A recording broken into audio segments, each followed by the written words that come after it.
Donc, je suis Sylvie Camper-Gaudy, avocate en droit de la famille depuis plus de 25 ans, cofondatrice du cabinet Clavis Avocat. En parallèle à mon activité d'avocate, je suis médiateur et chargée de cours en mode amiable de règlement de litige à l'Université de Guyane. Alors l'amour c'est beau, c'est magnifique, mais clairement ce n'est pas suffisant parce que le mariage c'est un acte juridique qui crée un lien, qui a des conséquences juridiques. C'est tous les articles 143 et suivants du Code civil, c'est très sérieux. Et comme je le dis, sans cesse, il faut se donner la possibilité de réussir son couple. Et pour ça, il faut en avoir conscience en amont de tous ces devoirs, de toutes ces obligations. Okay? Donc je dis aussi que c'est dommage que les époux découvrent l'étendue de ces obligations, l'étendue de cet engagement au moment de se dire oui. C'est vraiment dommage. Et il y a moyen de faire autrement.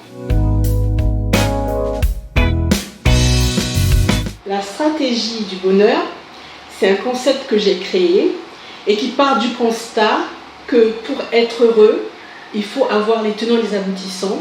Il faut s'engager en connaissance de cause en fait. Et ça peut être source d'un meilleur épanouissement et ça permet un engagement qui puisse avoir sérieusement des chances de durer.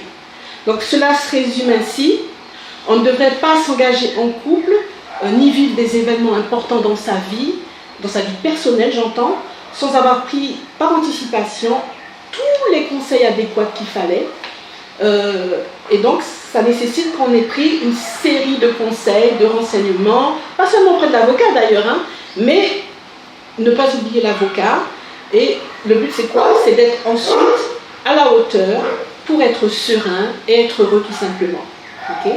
Donc dans cette vision des choses, l'avocat n'est pas conçu comme celui qui vient parce que ça va pas fonctionner, mais justement c'est le présage que oui, il y aura du bonheur et il y aura du solide.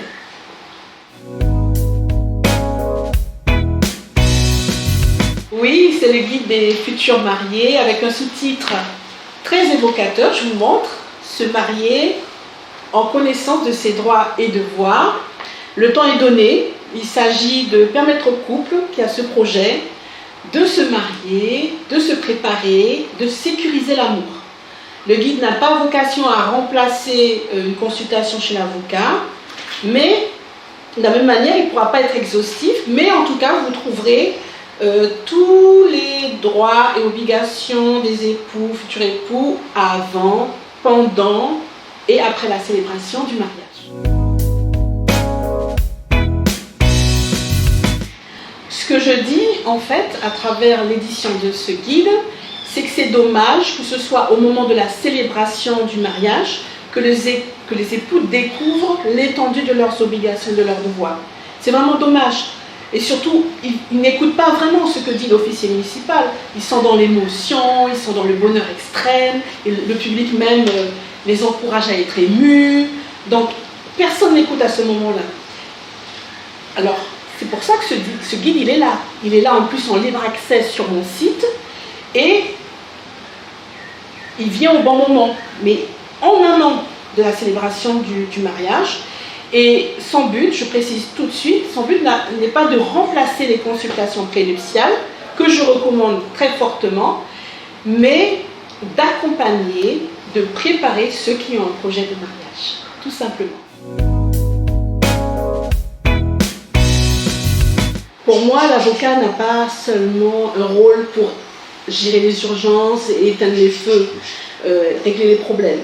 Pour moi, l'avocat, c'est celui qui conseille, qui éclaire, qui aide à la décision, qui accompagne à tout moment.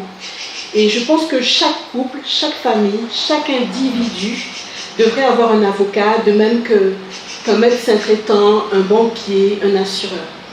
Ainsi, on pourrait, à mon avis, c'est ma vision, parler d'une relation d'accompagnement confiant, efficace, qui pourrait durer tout le long de la vie de l'individu, avec plusieurs étapes, la constitution du couple, la séparation du couple, la naissance, l'accompagnement des enfants, la préparation à la retraite, la préparation au décès. Donc c'est ça pour moi le rôle de l'avocat, c'est une vision globale et bienveillante. dirais même que c'est une prise en charge unique parce que pour chaque client, j'allie expertise juridique et écoute bienveillante de manière spécifique.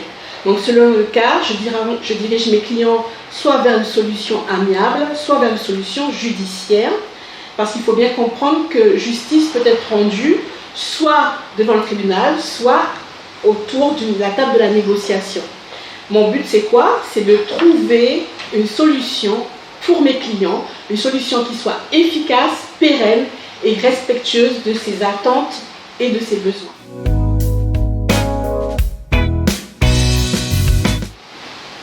Donc je vous remontre ce guide, le guide juridique des futurs époux, mariés. Ce guide, vous pouvez le télécharger librement et autant de fois que vous voulez sur le site internet du cabinet Clarisse Avocat. Et puis, bien entendu, rien ne remplace l'humain, le contact, la confiance. Donc je suis à votre disposition pour toute consultation prénuptiale. Je vous dis à bientôt et merci de votre écoute.